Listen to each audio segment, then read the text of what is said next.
I went from being called useless at my family's dinner table to writing a book that changed thousands of lives. It had been months since I last saw them all. The long, polished table looked the same, too shiny, too clean, too cold. The dining room felt bigger than I remembered. Maybe because I felt smaller. I walked in slowly, trying to smile like I used to, but I could already feel it. The weight in the air. The fake joy in their voices. Everyone had dressed up, but their eyes said something else. "Ella," Mom said, standing up to kiss my cheek. "You look rested." I knew that tone. Not really a compliment. More like a warning wrapped in silk. Jake, my younger brother, smiled warmly. "Glad you made it," he whispered as he pulled out a chair for me. That helped. At least someone here remembered I existed, without judgment. Sabrina sat across from me, legs crossed, glass of wine in hand like she was waiting to perform. She wore her confidence like armor. Perfect hair, perfect smirk. I braced myself. Dinner started. Chatter floated around the room like nervous bees. Mom asked about the weather.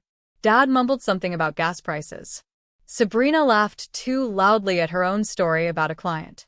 Jake tried to talk to me about books, but got cut off by Mom needing salt. The silence came slowly, like a wave pulling back. Everyone was mid-bite when Sabrina tilted her head and gave that sugary sweet smile. The kind that made my stomach twist even before she spoke. "So, Ella," she said, letting her fork clink softly on her plate. "How does it feel being the most useless one here?" I froze. For a second, I thought I heard wrong. But the way everyone stopped moving confirmed it. Jake's fork hovered midair. Dad cleared his throat but didn't speak.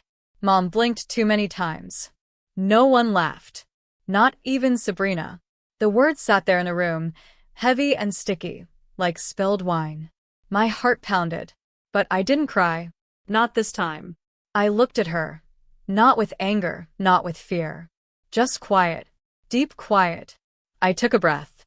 Then I asked softly, "How do you live with so much bitterness and still smile?" Silence again. Sabrina's smirk twitched, like she wasn't sure if I was joking. But I wasn't. I looked around the table. No one moved. Mom's mouth opened, then closed. Dad scratched his chin and pretended to check his phone. Jake stared at Sabrina like he didn't recognize her. The silence said more than words ever could. It said this wasn't new. It said they'd heard this before. It said I'd been quiet for too long. I didn't look away. I just sat there and let my question float in the air. How does someone live with so much venom and still believe they're the good one? But I didn't say more. I didn't have to. Because now everyone was thinking it. And no one knew what would happen next. Would Sabrina laugh it off? Would Mom defend her again? Would Dad finally say something? Or would I? I picked up my glass of water and took a slow sip, never breaking eye contact with her. And that's when I saw it. The tiniest flicker in her eyes. Like for 1 second, she didn't feel so sure of herself. That flicker made something shift inside me. I had spent so long feeling like the ghost in this family. Like a shadow on the wall. But right then I knew I wasn't the weak one. I was just the quiet one. And I was done being silent. But I wasn't ready to say everything yet. Not here. Not like this. What came next would change everything. Because what no one at that table knew was that I wasn't the same Ella anymore. And they were about to find out just how wrong they'd been about me. As I sat there at the table, still holding my glass, I could feel my heartbeat slow down. It was strange, how calm I felt after Sabrina's insult. Maybe because this wasn't new. Maybe because I had finally stopped expecting anything else from her. But the truth was, that moment didn't start at dinner. It started long before the breakdown, before the silence, before I became the useless one. I used to be different. When I was younger, I was the one everyone talked about.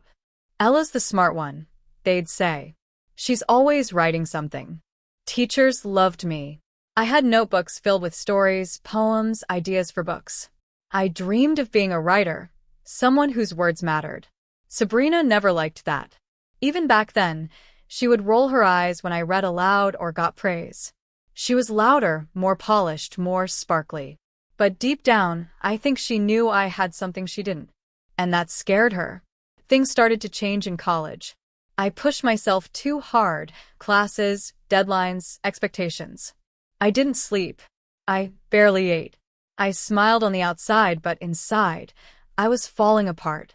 One day, I just stopped. I couldn't go to class. I couldn't write. I couldn't even get out of bed. They called it burnout. I called it losing myself. I came home, hoping for rest, hoping for comfort. But instead, I got cold stares and questions. Are you quitting? What happened to our star child? Why can't you be more like Sabrina? That one stung the most. Sabrina was rising fast. Big job. Big apartment. Big smile for Instagram. Suddenly, she was the one everyone looked to. And me? I was the quiet girl who failed. The waste of potential. The daughter who sat in her room too long. That's when they started saying it, not always out loud, but in looks, in tone, in silence. I was the useless one now. They didn't know what I was really doing. In the middle of all that pain, I found writing again. Not for school. Not for fame. Just for me. I joined an online forum, then a freelance site. Someone asked if I could ghostwrite their story. I said yes. 1 turned into 2. Then 10. Then 100. I stayed quiet because I needed space to grow. I didn't want their voices in my head while I rebuilt mine. But even while I found success, I never told them. Because I knew they wouldn't believe it. Not until it fit their definition of real. And even though I was healing, even though I was writing again, their words still followed me. That one word, useless. It clung to me like dust I couldn't shake off. So when Sabrina said it at dinner, I didn't flinch because it was new. I flinched because it was old. Because I had heard it before 1,000 ways. And because part of me still feared maybe she was right. But then I remembered something. One of the books I ghostwrote hit a bestseller list. A story that touched thousands. A story I shaped with my own hands. And I thought, how can someone who helps others find their voice be useless? That's when I realized I wasn't useless. I was invisible. And there's a big difference. I had let them build a version of me that they could control. One that made Sabrina feel big and me feel small. But that version was never true. And now it was time for the truth to come out. But how would they react when they found out? Would they believe me? Would they be proud or embarrassed? The answers would come soon. Because the next morning, something happened that none of us expected, and it would push everything past the point of no return. That night, after Sabrina's words and my quiet reply, the dinner slowly died like a candle in the wind. No one said much after that. They picked at their food, pretending everything was normal, but the air was too thick. Heavy. You could feel the silence pressing on your skin. When dessert came, no one touched it. Mom asked if anyone wanted tea. Dad said something about work. Sabrina scrolled on her phone like nothing had happened. But I noticed her hands shook just a little when she held her glass. I needed air. So I slipped out the back door and stepped into the cool night. The stars above looked so peaceful, far away from this house, this family, this feeling of always being less. I wrapped my arms around myself and let the silence of the night hold me for a moment. Then I heard the door creak. It was Jake. He didn't say anything at first. He just came to stand beside me, hands in his pockets, eyes on the sky. "You okay?" he asked finally, voice low. I gave a small nod, not trusting my voice yet. "You didn't deserve that," he said. What she said. "You didn't." I looked at him. His face was so open, so kind. The only one in that house who ever really tried to understand me. I gave him a small, tired smile. "I'm used to it," I said quietly. "But thank you for saying that." He shook his head. "You shouldn't be used to it." Inside, I could see shadows moving. Mom and Dad were cleaning up, pretending nothing happened. That's what they always did. When I came back in, Mom pulled me aside. "Ella, honey," she said in that tone she always used when she wanted to smooth things over. "I think Sabrina didn't mean it the way it sounded." I blinked at her. "She said I'm the most useless one here, Mom." "Well," Mom said quickly, brushing imaginary crumbs off the counter, Maybe she was just frustrated. You know how she is, always a little dramatic. I stared at her. Not angry, not sad, just tired. No, Mom, I said.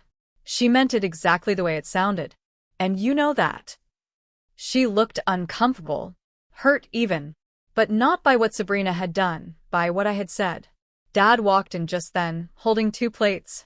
He glanced between us, then said, "Let's not start something tonight, all right?" I wanted to laugh. Start something? Something had already started, and they were just trying to bury it again, like they always did. Sabrina walked by then, slow and smug. She didn't say anything, but her look said everything. Like she'd won. Again. She went into the living room, turned on the TV, and started talking loudly about a work project. Like nothing had happened.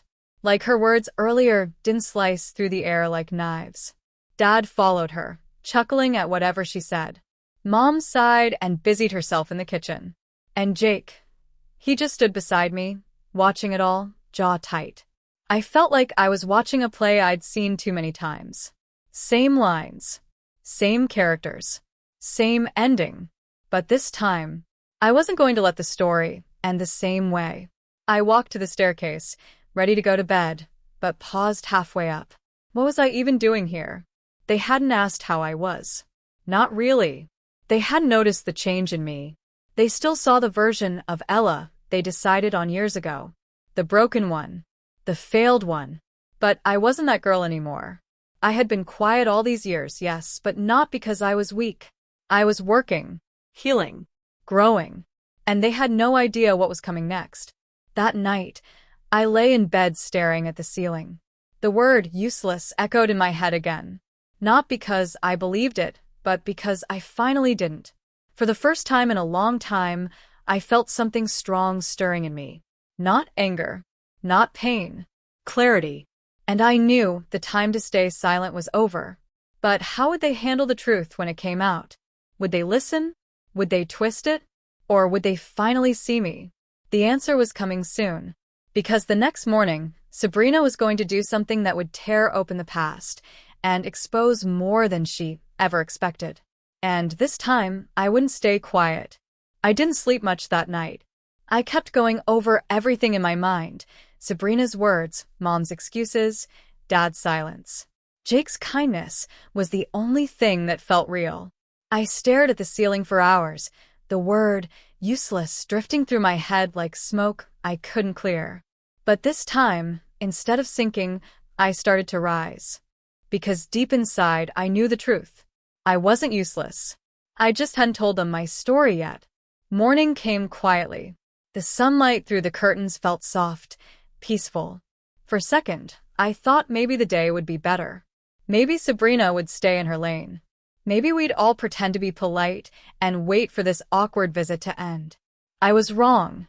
I came downstairs late, still in my pajamas. My plan was simple: grab tea, keep to myself, avoid drama. But as soon as I walked into the dining room, I felt the shift. Sabrina was already there, of course. Hair perfect, outfit flawless. Sitting at the head of the table, like she owned it. In her hands, I saw something that made my chest tighten. A notebook. Not just any notebook. My old journal. She must have found it in the attic.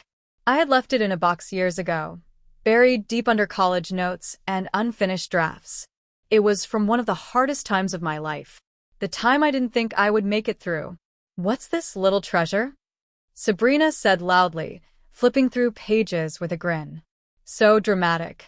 Listen to this. Sometimes I feel like I disappear even when I'm in the room. She laughed. Laughed. At my pain. At words I wrote when I was barely holding myself together. Jake looked up from his cereal, horrified. Sabrina. Put it down. But she ignored him. She kept reading. Page after page. Picking the rawest, weakest parts of me and turning them into a joke. I stood frozen. My feet felt glued to the floor. My chest burned. My hands were shaking. Sabrina, I said, my voice low but firm. That's my private journal. She shrugged. Then maybe you shouldn't leave your private mess lying around like a sad little time capsule. Jake stood up now, fists clenched. You've always been threatened by her. Just admit it. That stopped her. The smirk faded just a little. What are you talking about? She said, eyes narrowing. You know exactly what I mean, Jake said. You've hated how talented she is since we were kids. Because no matter how many trophies you collect, you've never been able to do what she can, with just a pen. Sabrina's mouth opened, but no words came out. She looked stunned, like Jake had said something that hit too close to the truth. I stepped forward slowly, reached across the table, and took the journal from her hands. She didn't fight me. She just watched me like I'd grown into someone she didn't recognize. I don't write like that anymore, I said, voice steady now. Because I'm not that broken girl anymore. No one spoke. Mom walked in then, holding a tray of tea, and paused mid-step.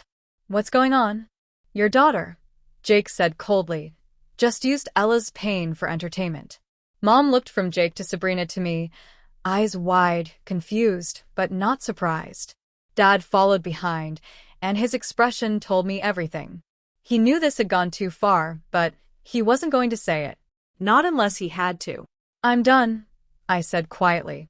You all think you know me. You think I failed. You think I disappeared. I opened my mouth to say more, but stopped. Not yet. Because I knew what I had planned, and it needed the perfect moment. So instead, I turned to Sabrina and said, Thanks for reminding me how far I've come. She tried to laugh it off, but it didn't reach her eyes this time. Jake walked out after me, his face red with anger. She's unbelievable, he muttered. But I think today she went too far. I nodded, because he was right. Something had shifted. Sabrina had crossed the line. She didn't know it yet, but she had lit a match, and the spark was already catching fire. And now, the truth was no longer a maybe. It was coming, but when they found out what I'd been hiding, how would they react? Would they be proud? Embarrassed? Angry? One thing was certain. They were about to see a version of me they never believed existed. And nothing after that would ever be the same. After Sabrina read my journal like a joke, something broke open inside me. Not in a painful way, but in a freeing way. She had tried to humiliate me in front of everyone. But what she didn't know was that my story wasn't over. She had read chapters of my past. Now it was time to show them the pages she had never seen. I went upstairs, heart pounding, not with fear, but with a strange calm. I grabbed my laptop from my bag.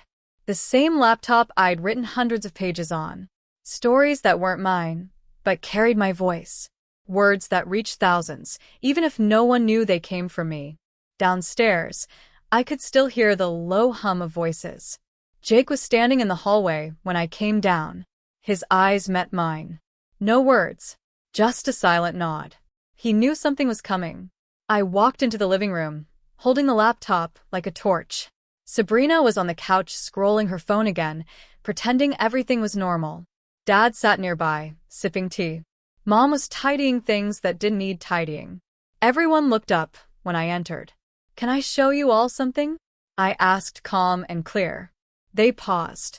I sat down and opened the laptop. My fingers moved quickly. Click, scroll, click. I pulled up a website. A major publishing site. There, right at the top, was the cover of a best-selling memoir. Sabrina squinted at the screen. I've seen that book, she said slowly. I read it last year. I looked at her. Then I said, I wrote it. Silence. Total silence. She blinked. What? I'm the ghostwriter behind that book, I said. And 5 others you've probably heard of. I clicked again, showing screenshots, emails from publishers, contracts with my name, payment receipts, articles that mentioned the anonymous writing talent behind major releases. Mom stepped closer, eyes wide. You wrote all of this? I nodded. While you all thought I was wasting time, while you thought I was doing nothing, I was writing. I was building a career. Quietly. Because I didn't need the spotlight to know my worth. Dad put down his cup. His face was pale. Why didn't you tell us? Because you already decided who I was, I said softly. You believed the worst version of me. And after a while, I did too. So I kept it to myself. Sabrina stood up now, suddenly defensive. Ghostwriting? That's not the same as real publishing. Jake laughed once, a short, sharp sound. You loved that book, Sabrina. You said it changed your life. I turned the screen toward her again. I wrote every word of it.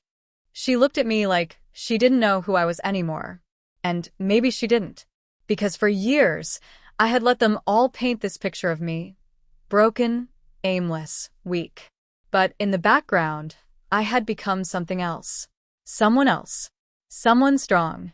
I don't need to prove anything, I said, voice steady. But I want you to know, I'm not the person you've been mocking all these years. I've been doing what I love. I've been helping people share their stories. And I'm proud of what I've done.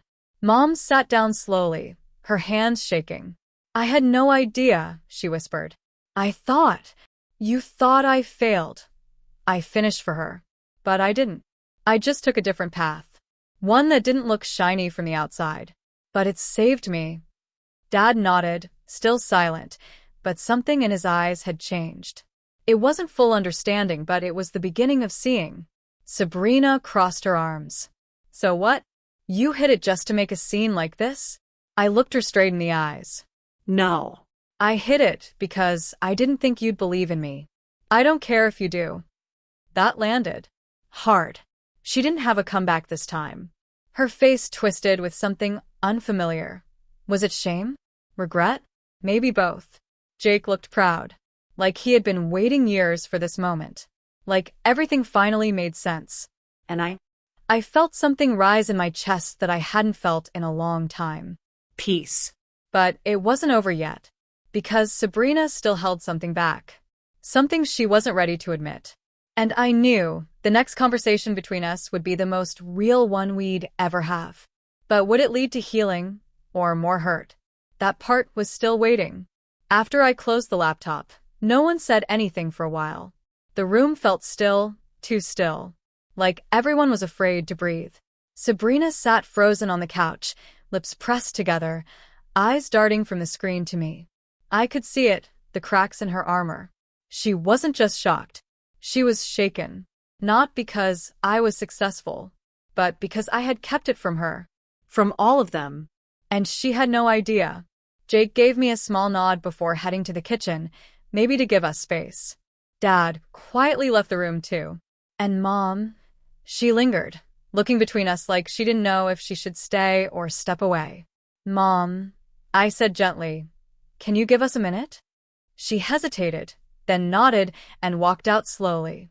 Now, it was just me and Sabrina, two sisters, sitting in the same room, but carrying years of silence between us. She didn't speak at first, just stared at the floor. I don't get it, she finally whispered. You could have said something. At any point. Why keep it secret all this time? I looked at her. My voice came out calm, but tired. Because nothing I did ever felt good enough for you. Or for them. I figured, why even try?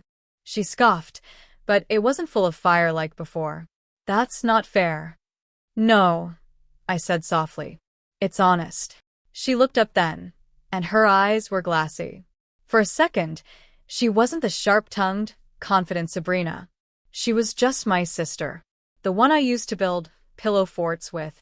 The one who braided my hair before picture day. The one who slowly turned into someone who only saw me as a threat. Do you really think I hate you? She asked, voice quiet. No, I said. I think you envy me. Not the version you made up in your head, but the part of me that never needed to be seen to be real. That hit her. Her eyes dropped again, and I could feel her walls starting to fall. I was always trying so hard, she muttered. To be the best. To be noticed. They expected everything from me. And then you, she paused. You were the dreamer. The artist. The one everyone said had magic. But the moment I struggled, I said, I stopped being magical. I became a problem. A disappointment. She nodded slowly. And finally, the truth spilled out. I was scared, she admitted. That maybe we're always the one with real talent. And I was just loud enough to cover that up. I didn't expect her to say that. She wiped her eyes quickly. So yeah, I was cruel. I thought if I could make you look small, I'd feel big. But I never did. I let that sit between us. I wanted to believe her. And maybe a part of me did. But I also knew one apology didn't erase years of damage. I don't forgive you, I said softly. Not yet. Maybe not ever. But I hear you. She nodded. That was enough for now. We sat there in silence for a while. Not the cold silence from before, but a quieter, sadder one. A silence that understood how broken things had become. I'm not asking for your approval anymore, I said finally. I don't need it. She nodded again. I know. I stood up. And just before I walked out of the room, I looked back at her. I stopped needing your approval, I said, the moment I realized it was never real. She didn't argue, because this time, she knew I meant every word. But as I left that room, I couldn't help but wonder, was this an ending or the start of something we never had before? After my conversation with Sabrina, I didn't feel angry. I didn't even feel sad anymore. I just felt done. Not in a bitter way. More like finally closing a book you've carried for too long. The pages had been heavy. Some torn. Some stained. But I had read them all.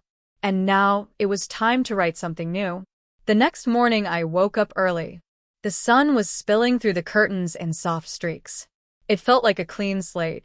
I sat up, stretched, and looked around the room that used to feel like a cage, but now just felt small.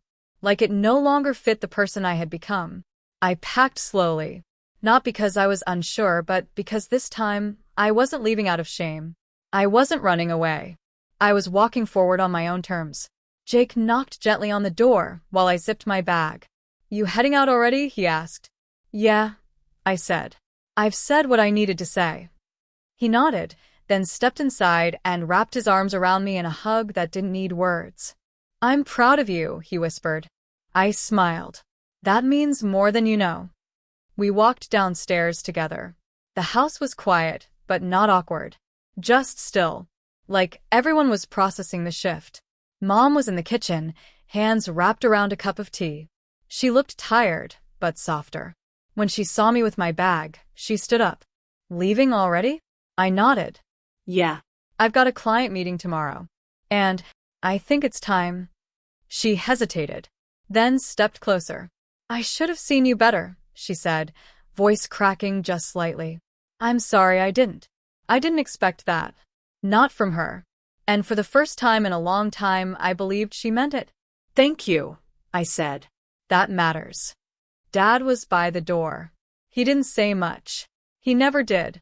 But as I reached for the handle, he spoke. Take care of yourself, fella. I looked at him, and even though he didn't say the words, something in his voice told me. Maybe he saw me now. Maybe not fully. But enough. I nodded. I will. Sabrina didn't come down.